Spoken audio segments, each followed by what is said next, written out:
It's now my pleasure to introduce Steve Butcher, who is going to be chairing our first session today. Steve represents one of our 4 corporate enhanced members, a platinum member, which is John Holland Rail. So Steve has been in the industry for over 35 years. He's regarded as one of the most experienced global rail experts, having worked in the UK, the Middle East, India, the USA, Australia, and also the Asia Pacific regions. In his role as Chief Executive Officer for John Holland Rail, he's responsible for the planning and the leading and the execution of the end-to-end rail portfolio and railway engineering, design, construction, and operations and maintenance of the business. He's also responsible for the strategic direction and growth and bidding with not only the day-to-day operations and reporting to the group board. He holds full P&L accountability in the rail divisions and the associated consortiums and joint ventures that he controls.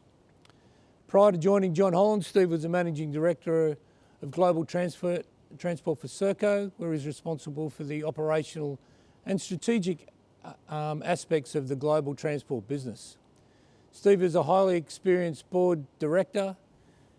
He's also provided significant value and oversight on major rail contracts, extensions and enhancement programs, not only in heavy rail but in light rail and metro operational areas, ensuring that he drives customer satisfaction and delivers commercially successful outcomes.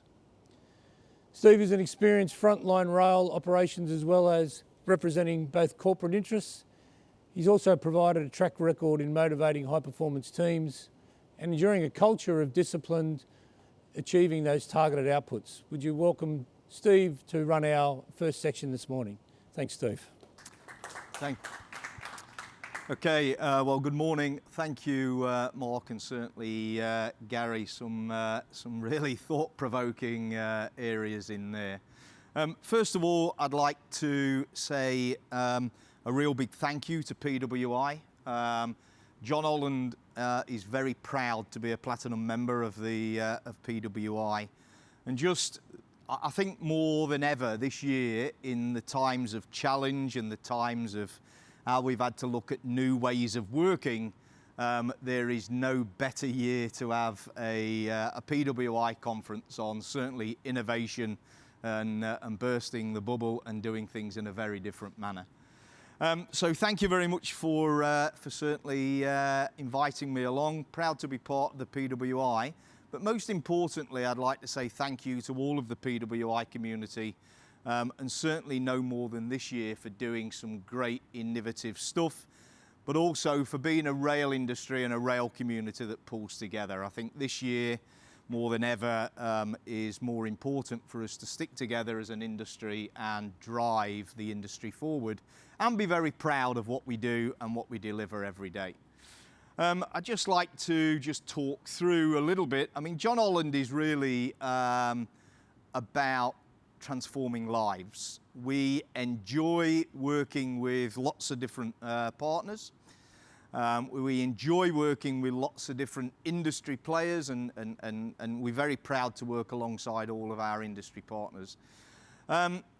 And when I say transforming lives, the John Holland Rail business is really about how do we build an end-to-end product, how do we bring in the community, how do we link the customers that we serve, not only about travelling on the railway, but how do we entice them to leave the cars, and how do we entice them onto the transport system in a wider context. So within John Holland, we work in Australia, New Zealand, and Southeast Asia. Beyond the rail, it's a business that serves both infrastructure, building, property development, and rail. So the depth and the breadth of what we offer certainly goes way beyond the needs of our customers, and it's really about providing a real difference to making people how they live their lives in their day-to-day business. So as we said, this year's been a massive year for every one of us, but having said that, during the COVID-19 pandemic, it's also been a really exciting time. It's a really exciting time for us in the rail industry. Some of the projects that we've been working on the North East Rail Infrastructure Alliance in Victoria, the level crossing removals, and we've just finished one of the largest possessions anywhere in Australia's history. More trains, more services here in New South Wales, Eliwana in WA, and over into the operations and serving our passengers over on Torrens Connect and jobs in New Zealand. I think when I look back at this year, the challenges that we have all endured is certainly the supply chain impact, how we manage projects and how we manage the businesses through social distancing, additional hygiene, and you've heard from Mark earlier today how we are having to do this convention very differently and how we're having to do everything in our lives in a very different manner and a very different way. But it's going to be fantastic. It's the new normal. It has created and as what's the word I'm looking for? It has made us look at things in a very different manner. Who would have ever thought that I could virtually, through time lapse and virtually do a site inspection in the middle of the Pilbara and in the middle of the Rail Infrastructure Alliance from my home office? I actually was able to talk to staff. I was able to interact and have a team meeting from my office in my home all the way through to the Pilbara and interface with people. Now, it's not face-to-face, I get that.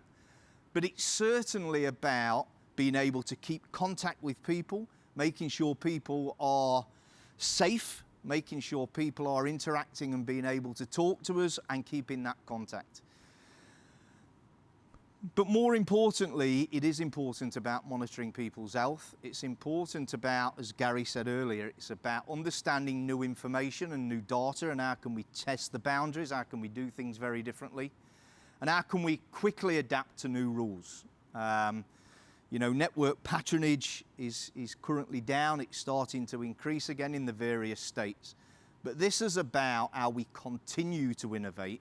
And I think this year, I never thought I'd say this in March, but I think this year is going to be a year that we look back and think this was an opportunity and through some really challenging and quite traumatic circumstances. But I think this, if we look at this in the right way, this could actually change the face of how we work on the rail, how we work in the industry, no matter whether you are a construction in terms of building or design and building the railway, whether you're working in infrastructure services, whether you're installing track or signals or signal design, or whether you're providing services for Mr. and Mrs. Smith and the grandkids to go and see the family.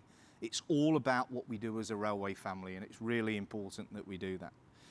So I'd just again like to say thank you. I'd like to say thank you to the PWI. Certainly like to say thank you to Mark, because this is a new way of doing things. I'd like to say thank you to you guys that are watching. I'd just also like to remind everyone throughout all of the speakers and throughout all of the Q&A sessions, if you want, and I'd encourage it, if you want to ask questions, if you want to pose whatever question you feel, whether it be about any of the presentations, whether it be about any of the innovation, or whether it be about the rail industry in general, there is a button on your screens on the right-hand side, I do believe, that you can press, you can link the questions in, and then hopefully, if technology, it will come straight to me on the iPad. And we've got some great speakers this morning in terms of Anika Smith and Mario, and I think they're really going to keep us entertained and really going to make us think in a very different way, just the same as Gary did. And I have to say, I was sat watching the videos, and for a railway professional, that it's probably more now, more 40 years than it is 35. But for a railway professional and ex-trainer, it's amazing just that you can sit and watch a car drive through the middle of Chicago. We know driver, and it's probably telling us very different things. But just on that, you know, certainly in Australia, what a great time for us all. You know, the introduction of the first driverless metro, and you know, when I started in the industry, who would have ever thought that? And who would have ever thought that we are absolutely leading the world, and I've had the fortune of working in many places in the world, how would we ever have expected to be leading the rail industry? And you guys are all playing a massive part in that. So, no further ado, I would like to introduce Anika Smith.